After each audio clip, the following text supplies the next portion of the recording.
Welcome to Meera's English hub.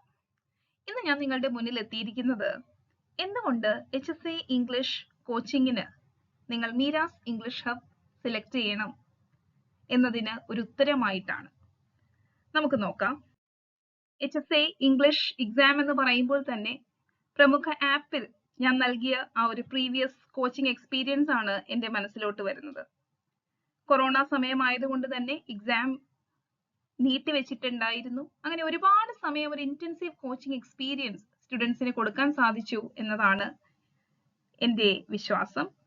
ആ സ്റ്റുഡൻസിൽ ഒരുപാട് പേര് ഇന്ന് ഈ വീഡിയോ കാണുന്നുണ്ടാകും. അവരൊക്കെ അവരുടെ എക്സ്പീരിയൻസ് കമന്റ് ബോക്സിൽ ഷെയർ ചെയ്യും എന്ന് ഞാൻ ഉറച്ചു വിശ്വസിക്കുന്നു. ഇനി എന്തുകൊണ്ട് നിങ്ങൾ മീരാസ് ഇംഗ്ലീഷ് ഹബ് സെലക്ട് ചെയ്യണം എന്ന് ഞാൻ പറയാം. HSC ഇംഗ്ലീഷിന്റെ ജനറൽ പേപ്പറിന്റെ കോച്ചിങ് നമ്മൾ സ്റ്റാർട്ട് ചെയ്തിട്ടുണ്ട്.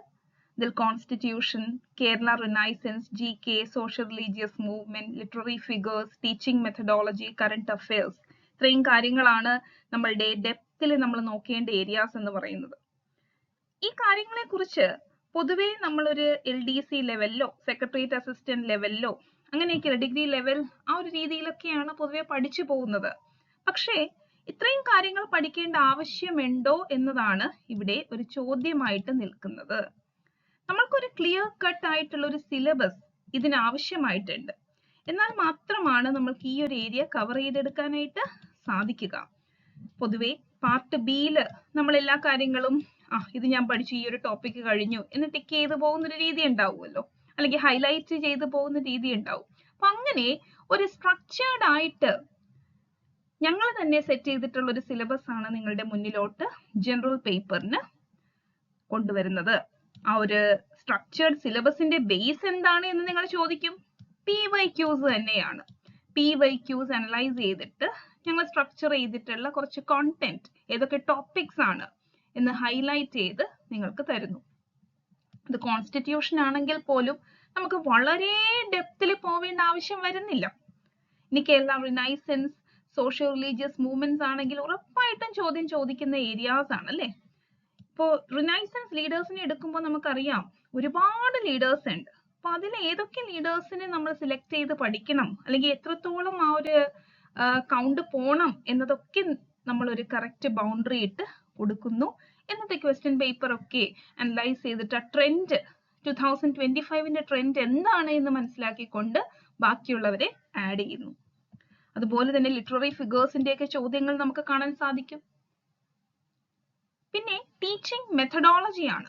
ടീച്ചിങ് മെത്തഡോളജിയിലോട്ട് വരുമ്പോൾ ഓരോ ടോപ്പിക്കും അതിനെ ക്വസ്റ്റ്യൻ രീതിയിൽ, അതായത് അതിന്റെ MCQs എന്ന് പറയുന്നത് നമ്മളൊരു എക്സാം പോയിന്റ് ഓഫ് വ്യൂല് കൊടുത്തുകൊണ്ടാണ് ഈ പ്രാവശ്യം ഡീൽ ചെയ്യാനായിട്ട് ഉദ്ദേശിക്കുന്നത്. കറന്റ് അഫയേഴ്സ് ആണെങ്കിൽ 2 ഇയേഴ്സിന്റെ കറന്റ് അഫയേഴ്സും നമ്മൾ ഈ ഒരു ജനറൽ പേപ്പറിൽ ഡീൽ ചെയ്യുന്നു. ഇനി നിങ്ങളുടെ സംശയം, ഈ മീരാമിസ് തന്നെയാണോ ഈ ടോപ്പിക്സ് എല്ലാം എടുക്കാൻ പോകുന്നത് എന്നതായിരിക്കും. അല്ല, ഇവിടെ നമ്മൾ ടീച്ചേഴ്സിനെ ഹയർ ചെയ്തിട്ടുണ്ട്. ജനറൽ പേപ്പർ മാത്രം ഹാൻഡിൽ ചെയ്യാനായിട്ട് 4 ടീച്ചേഴ്സ് ആണ് നിങ്ങളുടെ മുന്നിലോട്ട് വരുന്നത്. 4 ടീച്ചേഴ്സ് ജനറൽ പേപ്പറിൽ ടീച്ചിങ് മെത്തഡോളജി അല്ലാത്ത ടോപ്പിക്സ് ഹാൻഡിൽ ചെയ്യുന്നു. ടീച്ചിങ് മെത്തഡോളജി 2 ടീച്ചേഴ്സ് ഹാൻഡിൽ ചെയ്യുന്നു. ആ ഒരു രീതിയിൽ 6 ടീച്ചേഴ്സ് ആണ് നിങ്ങൾക്ക് ജനറൽ പേപ്പറിൽ കാണാനായിട്ട് സാധിക്കുക. അതുകൊണ്ട് തന്നെ ഓരോ ടീച്ചേഴ്സിന്റെയും അവരുടെ ഒരു കാലിബർ അവർക്ക് ഓരോ ടോപ്പിക്കിലും കൊടുക്കാനായിട്ട് പറ്റും, അല്ലെങ്കിൽ ഷോക്കേസ് ചെയ്യാൻ അവരുടെ ഒരു ഇന്റലക്ച്വൽ എബിലിറ്റി ഷോക്കേസ് ചെയ്യാനായിട്ട് പറ്റും എന്നാണ് എൻ്റെ വിശ്വാസം. ഇനി നമ്മൾക്ക് സ്ട്രക്ചേർഡ് ആയിട്ടുള്ള ക്ലാസ്സസ് ആണ്, അല്ലാതെ നമ്മൾ ഒരു ക്ലാസ് തന്നു ഇനി ഒരു ബന്ധവും ഇല്ലാത്ത മറ്റൊരു ടോപ്പിക്ക് നെക്സ്റ്റ് ഡേ അങ്ങനെയൊന്നുമല്ല. എല്ലാ മോഡ്യൂൾസ് ആയിട്ട് നമ്മൾ സെറ്റ് ചെയ്തിട്ടുണ്ട്. നമ്മളുടെ ഒരു കുഞ്ഞി ആപ്പ് ആണെങ്കിൽ പോലും കാര്യങ്ങളൊക്കെ വളരെ വ്യക്തമായിട്ട് സെറ്റ് ചെയ്ത് അറേഞ്ച് ചെയ്ത് ഓർഗനൈസ്ഡ് ആയിട്ട് തന്നെയാണ് നമ്മൾ കൊടുത്തു പോകുന്നത്. അതുപോലെ തന്നെ ഈ കോൺസ്റ്റിറ്റ്യൂഷനൊക്കെ നമുക്ക് മൈൻഡ് മാപ്സ് ഒക്കെ സെറ്റ് ചെയ്യാൻ പറ്റും. അങ്ങനെ മൈൻഡ് മാപ്സിന്റെ ഒക്കെ PDF അതൊക്കെ PDF രൂപത്തിൽ സെറ്റ് ചെയ്തിട്ട് ഞങ്ങൾ കൊടുക്കാനായിട്ട് തീരുമാനിച്ചിട്ടുണ്ട്. പിന്നെ സ്പെഷ്യലി ഡിസൈൻഡ് ആയിട്ടുള്ള ടൈം ടേബിളിനെ കുറിച്ച് നമ്മൾ ഓൾറെഡി പറഞ്ഞു അല്ലേ. സ്പെഷ്യലി ഡിസൈൻഡ് ആയിട്ടുള്ള ടൈം ടേബിൾ ഉണ്ടായിരിക്കും. ടീച്ചിങ് മെത്തഡോളജിക്ക് എക്സ്പേർട്ട് ആയിട്ടുള്ള MCQ സെഷൻസ് ഉണ്ടായിരിക്കും. അതൊക്കെ നമ്മുടെ ഈ എലിജിബിലിറ്റി ടെസ്റ്റിനെയും അങ്ങനെ പല എക്സാംസിൽ നിന്നൊക്കെ എടുത്തിട്ടുള്ള ക്വസ്റ്റ്യൻസ് ആയിരിക്കും. കറണ്ട് അഫയേഴ്സ് 2 ഇയേഴ്സ് നമ്മൾ ഡീൽ ചെയ്യും. അതുപോലെ നമ്മൾ ഈ കേരള ഹിസ്റ്ററിയും റിനൈസൻസും ഒക്കെ എല്ലാവർക്കും പഠിപ്പിക്കാൻ പറ്റുന്ന ഒരു ഏരിയ ആയിട്ട് ഇപ്പൊ മാറിയിട്ടുണ്ട്. പക്ഷെ അവിടെയല്ല കാര്യം. ഓരോ ടോപ്പിക്കിനെയും കുറിച്ച് ആധികാരികമായിട്ട് നമ്മളെ പറഞ്ഞ് ആ ഒരു 20 മിനിറ്റ് എങ്കിൽ 20 മിനിറ്റ് പിടിച്ച് ഇരുത്താൻ പറ്റുന്ന ഒരു അധ്യാപകൻ അല്ലെങ്കിൽ അധ്യാപികയെയാണ് നമുക്ക് ഇവിടെ ആവശ്യം, അല്ലേ? അങ്ങനെ ഒരു അധ്യാപകനാണ് ഇവിടെ Kerala history and renaissance deal ചെയ്യുന്നത്. കൂടാതെ എക്സ്ട്രാ ടോപ്പിക്സും നമ്മൾ ഹാൻഡിൽ ചെയ്യുന്നുണ്ട്. അതായത് ഞാൻ പറഞ്ഞല്ലോ, ട്രെൻഡ് അനുസരിച്ച് നമുക്ക് ഒരുപാട് കാര്യങ്ങൾ ചെയ്യാനായിട്ട് പറ്റും. ഇപ്പോൾ ക്വസ്റ്റ്യൻ പേപ്പർ ഒക്കെ അനലൈസ് ചെയ്ത് ഇങ്ങനെയുള്ള ഏരിയാസ് എന്ന് ചോദ്യം വരുന്നു, അല്ലെങ്കിൽ ഈ പാറ്റേൺ ഇങ്ങനെ മാറുന്നു, അങ്ങനെയൊക്കെ കണ്ട് എക്സ്ട്രാ ടോപ്പിക്സും നമ്മൾ അപ്ഡേറ്റ് ചെയ്ത് കൊടുക്കുന്നു. ഇനി പാർട്ട് ബി ലിറ്ററേച്ചറിലോട്ട് വരാം. ഇവിടെ മീര മിസ് തന്നെയാണ് കൂടുതൽ ടോപ്പിക്സ് ഹാൻഡിൽ ചെയ്യുന്നത്. മോഡ്യൂൾ 1 to മോഡ്യൂൾ 8 വരെ ഇൻഡെപ്ത് ആയിട്ട് ഓരോ ടോപ്പിക്കും നമ്മൾ അനലൈസ് ചെയ്തു പോകുന്നു. പോയട്രി, ഡ്രാമ, പ്രോസ്. ഇതിൽ പോയട്രി കംപ്ലീറ്റ് ആയിട്ട് ഞാൻ തന്നെയാണ് ഹാൻഡിൽ ചെയ്യുന്നത്. ഡ്രാമ, പ്രോസും നമ്മളിപ്പോൾ തുടക്കത്തിൽ ഡ്രാമ നമ്മൾ ഓപ്പൺ ക്ലാസ്സസ് സ്റ്റാർട്ട് ചെയ്തിട്ടില്ല, പ്രോസ് നമ്മൾ സ്റ്റാർട്ട് ചെയ്തിട്ടുണ്ട്.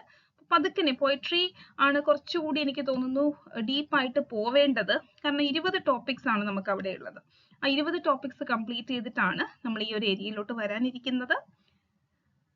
അതുപോലെ ഇനി എക്സാം പെട്ടെന്ന് എന്തെങ്കിലും വരികയാണെങ്കിൽ നമ്മൾ മറ്റു ടീച്ചേഴ്സിനെ വെച്ച് ക്ലാസ് ചെയ്യുന്നതായിരിക്കും. പെട്ടെന്ന് ടോപ്പിക്സ് കംപ്ലീറ്റ് ചെയ്യുന്നതായിരിക്കും. ലിംഗ്വിസ്റ്റിക്സ് ഹാൻഡിൽ ചെയ്യാനായിട്ട് ഒരു എക്സ്പേർട്ട് ഫാക്കൽറ്റിയെയാണ് നമുക്ക് കിട്ടിയിട്ടുള്ളത്. ഒരു എക്സ്പേർട്ട് ഫാക്കൽറ്റി എന്ന് തന്നെ ഞാൻ എടുത്തു പറയും. കാരണം ഇംഗ്ലീഷ് എന്ന ഭാഷ, ആ ഒരു ഭാഷയുടെ എസൻസ് എന്ന് പറയുന്നത് പ്രൊനൗൺസിയേഷൻ.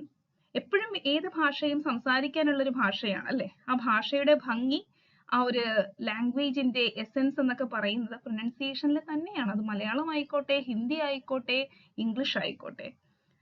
ലിംഗ്വിസ്റ്റിക്സ് അങ്ങനെ ഒരു എക്സ്പേർട്ട് ഫാക്കൽറ്റിയാണ് നമുക്ക് ഡീൽ ചെയ്യുന്നത്. ലിറ്റററി ക്രിറ്റിസിസം കഴിഞ്ഞ HSA ഇംഗ്ലീഷിൽ എൻ്റെ ഒരു മെയിൻ ഫോക്കസ് ഏരിയ ആയിരുന്നു. എൻ്റെ ക്ലാസ്സിൽ ഒരുപാട് ഡിസ്കഷൻസ് ഒക്കെ നടന്നിട്ടുണ്ടായിരുന്നു. അതായത് വളരെ ഡെപ്തിൽ കുട്ടികൾ ഇൻവോൾവ് ആയിട്ട് ഓരോ കാര്യങ്ങളെ കുറിച്ച്. ലിറ്റററി ക്രിറ്റിസിസം ക്ലാസ് എന്നൊക്കെ പറയുമ്പോൾ ഒരു ഡിസ്കഷൻ റൂം പോലെയായിരുന്നു എനിക്ക് അന്ന് ഫീൽ ചെയ്തിരുന്നത്. അതൊരു ക്ലാസ് റൂം ആയിട്ട് എനിക്ക് ഒരിക്കലും, അതും വിത്തൗട്ട് ഫേസ് പോകുന്ന ലൈവ് ക്ലാസ്സസ്, അവിടെയും ഞങ്ങൾ ഒരു ക്ലാസ് റൂം ഫീൽ കൊണ്ടുവന്നെങ്കിൽ, അന്ന് ആ കൊറോണ ടൈമിൽ കൊണ്ടുവന്നെങ്കിൽ, ആ ക്ലാസിന്റെ ഡെപ്തിനെ കുറിച്ചും ആ കുട്ടികളുടെ ആക്റ്റീവ് പാർട്ടിസിപ്പേഷനെ കുറിച്ചൊക്കെ നിങ്ങളൊന്ന് ചിന്തിച്ചു നോക്കുക. ഇനി ഗ്രാമർ. ഗ്രാമർ ഇംഗ്ലീഷ് സ്റ്റുഡൻസിന്റെ ഒരു അഹങ്കാരമാണ്. എല്ലാവർക്കും അറിയാന്നുള്ളൊരു ഭാവമാണ്, പക്ഷെ ഒന്നും അറിയാൻ പറ്റില്ല. ഈവൻ ഇപ്പൊ എന്റെ കേസ് എടുത്താൽ പോലെ ഞാനും അറിയാന്ന് പറഞ്ഞാൽ ചിലപ്പോ ചില കാര്യങ്ങളൊക്കെ നമുക്ക് മിസ് ഔട്ട് ആവാറുണ്ട്, അല്ലേ? അതുകൊണ്ട് തന്നെ ഈ ഏരിയ 20 മാർക്സ് ആണ്. ഈ 20 മാർക്സ് വളരെ ഇമ്പോർട്ടന്റ് ആണ്. നമുക്ക് വേണ്ടത് പ്രാക്ടീസ് ആണ്. Practice makes a man perfect എന്നാണല്ലോ. നമുക്ക് മാക്സിമം പ്രാക്ടീസ്, അതുപോലെ തന്നെ ഫൗണ്ടേഷൻ ഒക്കെ ഒന്ന് പോളിഷ് ചെയ്തെടുക്കണം. എന്നാൽ മാത്രമാണ് നമുക്കിത് നേടിയെടുക്കാനായിട്ട് പറ്റുക. ഇനി മെത്തഡോളജി നിങ്ങൾ പേടിക്കേണ്ട ആവശ്യമില്ല. അതിൻ്റെ ഒരു എക്സ്പേർട്ട് തന്നെയാണ് ഞാൻ.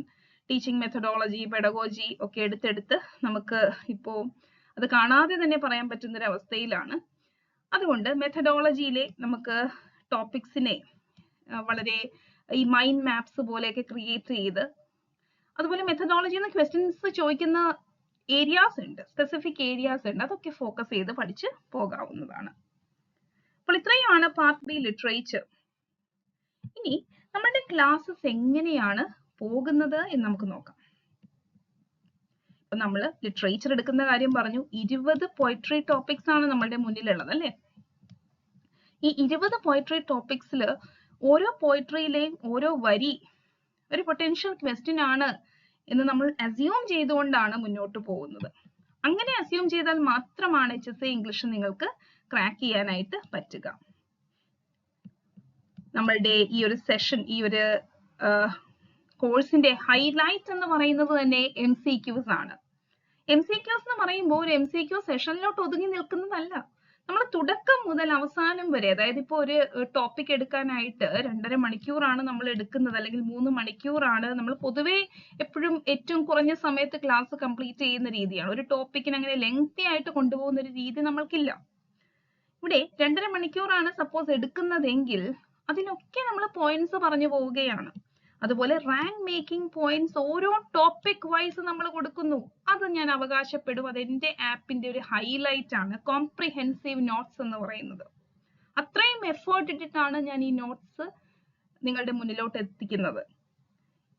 ഈ റാങ്ക് മേക്കിംഗ് പോയിന്റ്സ് മറ്റൊരാൾക്കും അവകാശപ്പെടാൻ പറ്റില്ല. അത്രയും എഫേർട്ടാണ്. അവരും എഫേർട്ട് ഇട്ട് കഴിഞ്ഞാൽ അവർക്കും കിട്ടും. പക്ഷെ അതിനൊരു ആ ഒരു എഫേർട്ട് ഞാൻ എൻ്റെ ഒരു ഹോൾമാർക്കായിട്ട്, എൻ്റെ ആപ്പിന്റെ ഒരു ഹോൾമാർക്കായിട്ട് പറയാൻ ആഗ്രഹിക്കുന്നു. കോംപ്രിഹെൻസീവ് സ്റ്റഡി നോട്ട്സ് PDF ആയിട്ട് നിങ്ങൾക്ക് ഡൗൺലോഡ് ചെയ്തെടുക്കാം, ആപ്പിൽ നിന്നും പ്രിന്റ് ഔട്ട് എടുക്കാം. പിന്നെ പ്രാക്ടീസ് പേപ്പേഴ്സ്, നമ്മൾ സൺഡേസിലായിരുന്നു ട്രഡീഷണൽ മോഡൽ ടെസ്റ്റ് പേപ്പർ നടത്തിക്കൊണ്ടിരുന്നത്.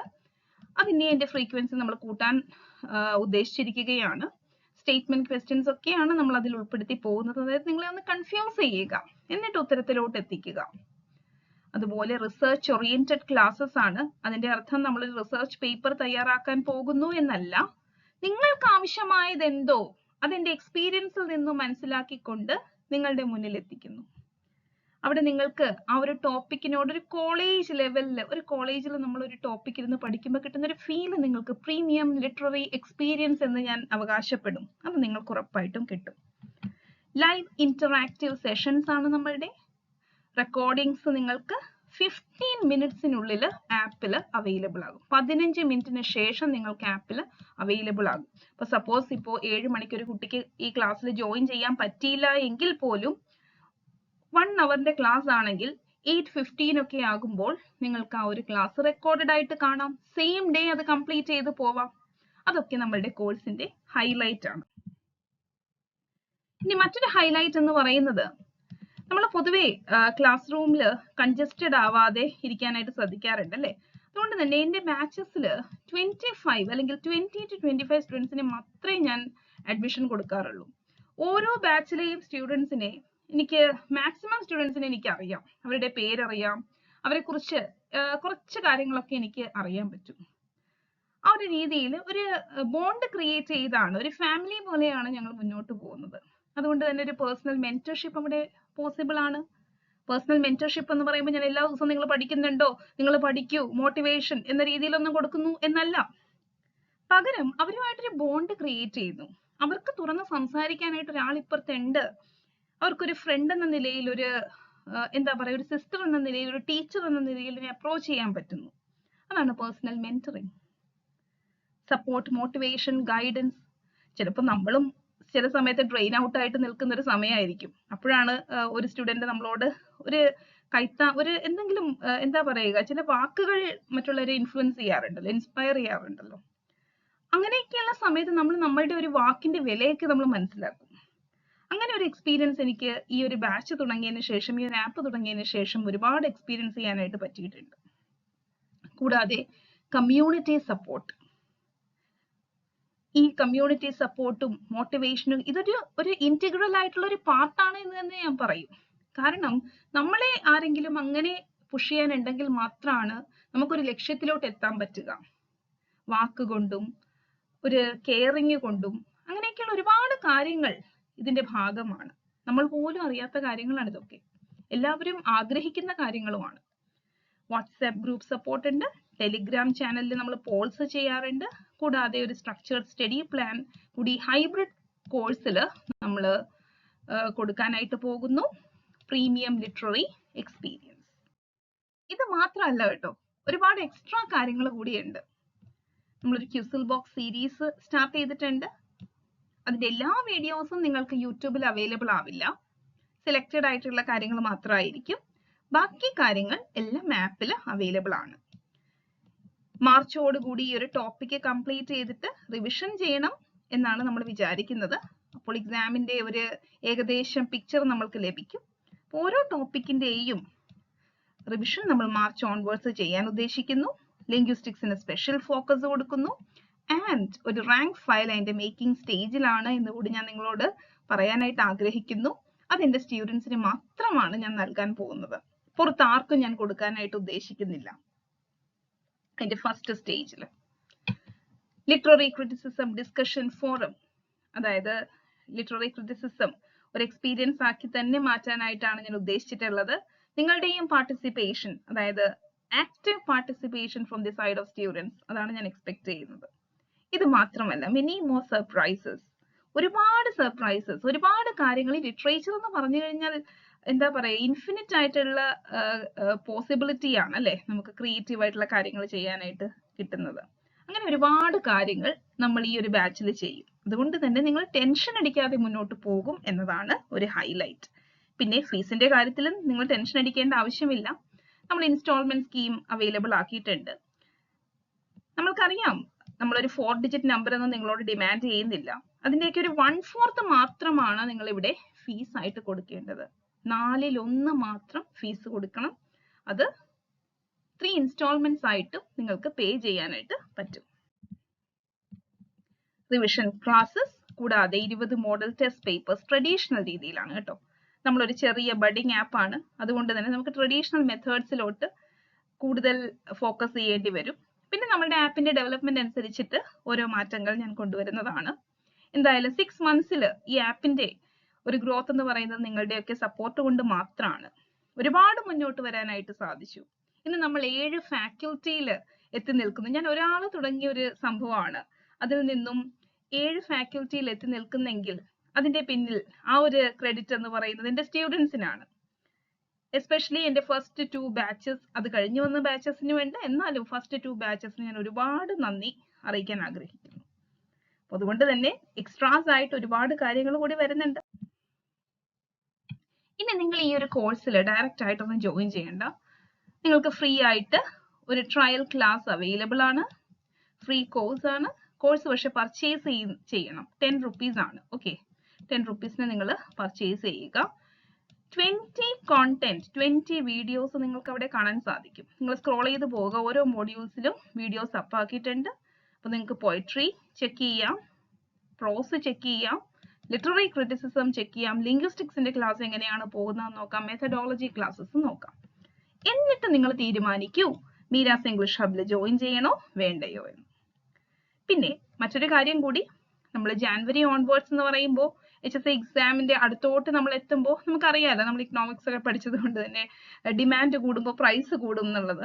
ഇവിടെയും ചെറിയൊരു ഹൈക്കൊക്കെ വരാം, കാരണം നമുക്ക് ടീച്ചേഴ്സിനെ ഹയർ ചെയ്തിട്ടുണ്ട്, അവരുടെയൊക്കെ എക്സ്പെൻസ് മീറ്റ് ചെയ്യേണ്ടതിന്റെ ഭാഗമായിട്ട്. അപ്പൊ ഈ ഒരു പ്രൈസ് ഹൈക്ക് വരുന്നതിന് മുൻപ് തന്നെ നിങ്ങൾ ഒരു ഡിസിഷൻ എടുക്കുക, ഫ്രീ ട്രയൽ ക്ലാസ്സസ് ഒക്കെ കണ്ടിട്ട്. അതാണ് എനിക്ക് ഈ ഒരു മൊമെന്റിൽ പറയാനുള്ളത്. ഇവിടെ നിങ്ങൾക്ക് മീരാസ് ഇംഗ്ലീഷ് ഹബ് എന്ന ആപ്പ് ഡൗൺലോഡ് ചെയ്യാനായിട്ടുള്ള ലിങ്ക് ഞാൻ ഡിസ്ക്രിപ്ഷൻ ബോക്സിൽ കൊടുത്തിട്ടുണ്ട്. എല്ലാവരും ആപ്പ് ഡൗൺലോഡ് ചെയ്യുക. ഫ്രീ കോണ്ടന്റും ഇനി നമ്മൾ ആപ്പിൽ അവൈലബിൾ ആക്കുന്നതാണ്. നിങ്ങൾക്ക് ഡൗൺലോഡ് ചെയ്ത് വെച്ച് കാണാനായിട്ട് സാധിക്കും.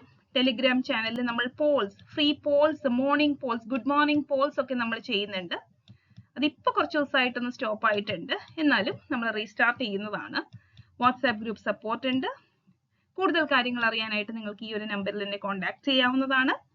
അപ്പോൾ എല്ലാവരും ഫ്രീ ട്രയൽ ക്ലാസ് നോക്കുക, കാണുക, എന്നിട്ടൊരു ഉചിതമായ ഡിസിഷൻ എടുക്കുക. അപ്പോൾ ഈ ഒരു സെഷനിൽ ഞാൻ എൻ്റെ ഒരു ആപ്പിന്റെ പ്രൊമോഷൻ ഒന്നും അല്ല ഞാൻ ചെയ്തത്. ശരിക്കും എന്താണ് ഈ ആപ്പിൽ നടക്കുന്നത് എന്ന് നമ്മളൊക്കെ ഒരു ബഡിങ് സ്റ്റേജ് ആയതുകൊണ്ട് നിങ്ങൾക്ക് അറിയാൻ ബുദ്ധിമുട്ടുണ്ടാകും. അതുകൊണ്ട് ഞാൻ നിങ്ങളിലോട്ട് ആ ഒരു അവയർനെസ് കൊണ്ടുവരാൻ ആഗ്രഹിച്ചു. അത് ഞാൻ ഈ ഒരു വീഡിയോയിലൂടെ കംപ്ലീറ്റ് ചെയ്തു.